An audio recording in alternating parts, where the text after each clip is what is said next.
Ashley, the Dungeon Mistress for NATawesome, a 5th edition campaign that we air on Twitch.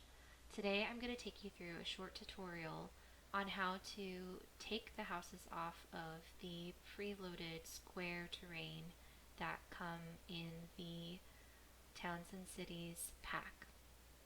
I like to do this because it allows me to manipulate just the house on whatever terrain that I want to use. So I hope you enjoy and follow along. So the first thing I'm going to do is I'm going to pull out the modular section in the palette tools by Arkenforge, and this trick will work for any of the variations. So I'm going to pull out a town house first so I can show you how this works. So let's just grab this town one. This is unfurnished, but you can use the same trick for a furnished house.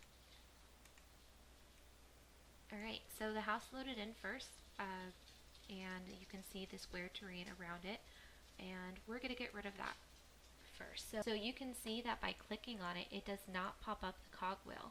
So hold Shift and left click, and that'll bring it up. Unlock the tile so you can manipulate it. Next, you're going to choose the eraser tool. Toggle on tiles. Now, by simply rubbing over where the tile was for terrain, you've now made it go away. So let's go ahead and close that, and right click to clear the eraser because you don't want to erase anything inside the building. Okay, I'm actually going to drag over the entire thing so everything's selected. I'm going to ungroup it so that I can get rid of the red line on the interior of the building. So in order to do that, I'm just going to zoom in and select the red line with my cursor, hold Control, and select all the rest of the red lines.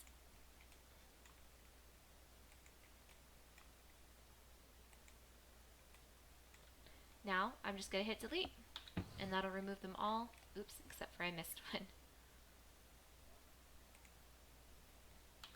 And that will remove all of the red lines. Next, as you notice, the roof is missing. So we're going to go up a layer. Now you can see the roof, but I want the roof and the house on the same layer because I like to be able to control what buildings my players can go into. If you were to leave all the roofs on the layer 1, then you're unable to control which houses your players see inside of. I'm going to go ahead and just make it so the house and the roof are on one layer. So in order to do that, we're going to go ahead and highlight the whole thing. We're going to group them together, and now we're going to go and move it down a layer. Now when we did this, we moved the roof from layer 1 down to layer 0 where the interior of the house is. As you can see, it's sitting inside of the house. That's easy to fix as well. So go ahead and click on the house again and just select the roof. Go back into layering, change this from terrain to object, and now your roof will be above the house. Let's say you do want to show the interior of a house to your players or the interior of a shop. All you need to do is click on the roof, hit hide from players, and then I'll show you what your players would see by using the toggle player view.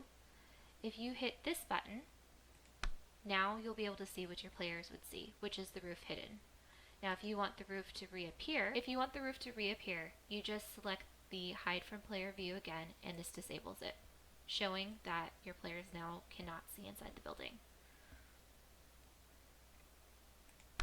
Now if you don't want the players to see inside the building at all, you can go ahead and select everything at this point and group it and lock it. Now your players will not be able to see inside the building. Okay, so now you have a house by itself that you can put on whatever terrain you want in any direction you want. Make sure you click subscribe and the notification bell so you don't miss out on any more tutorials in the future. I hope you have an amazing day, and I will see you next time.